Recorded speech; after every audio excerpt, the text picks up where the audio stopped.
Hello and welcome. My name is Biagio Mazza, Pastoral Associate at St. Sabina Parish in Belton, Missouri, and I'm here to welcome you to another Do You Know series question.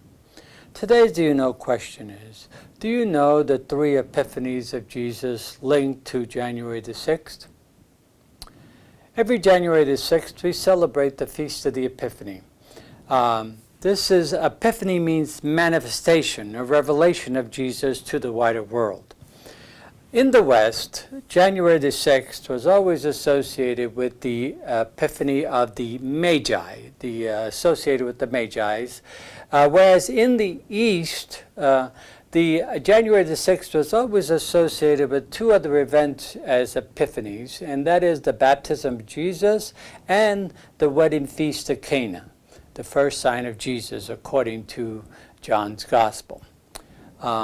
This video is an attempt to kind of unpack these three events in the life of Jesus, showing how they were manifestations or epiphanies of Jesus to the wider world.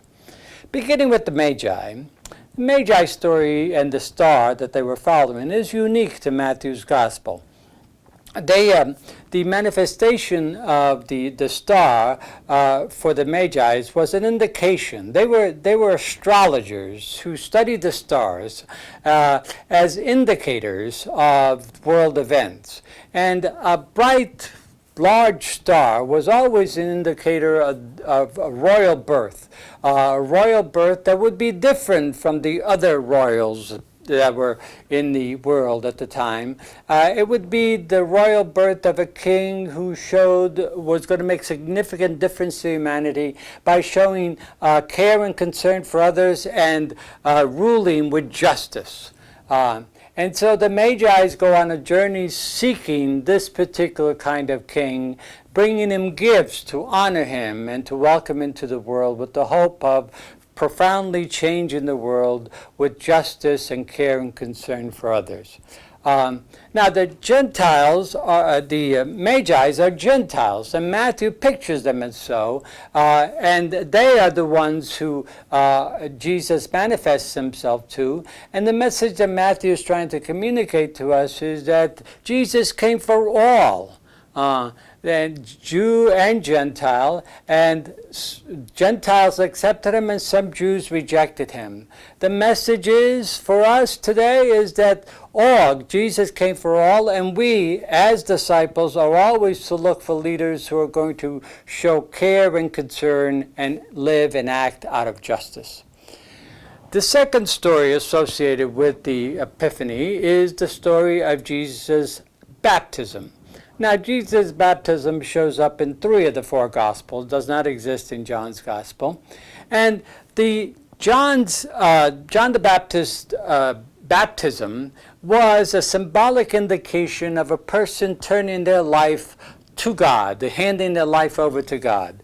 Now, Jesus didn't have to do this kind of handing over his life to God because he was already linked to God in a special way. However, because he was fully human, what he wanted to do is model for us what a disciple should be about, namely a continual process of conversion, turning one's life to God. And baptism was a symbolic indication of that. In the events in the gospel, you have God from a cloud speaking at Jesus' baptism, affirming his action, and actually inviting all of us to listen and imitate the action that Jesus did in and through his baptism. Therefore, as disciples, we are called to turn our lives continually to God in a continual process of conversion. Another key manifestation in the life of Jesus. And finally, the third manifestation associated with the Epiphany is the wedding feast of Cana. This is unique to John's Gospel, and it's the first sign, according to John's Gospel, it's the first sign that Jesus performed in his public ministry. Even though he was not ready, his hour had not yet come, coaxed by his mother, he is willing to show care and concern for this wedding and this wedding couple who, during their wedding feast, they run out of wine. So even though he's not ready, he's willing to show care and concern, and he does marvelous event in manifesting this care and concern by turning water into wine, an abundant amount of water into wine. People estimate that it's probably around 160 gallons, and not only just abundance, but also at the highest quality, according to the wine steward, who claimed that this is the best wine that's been served so far.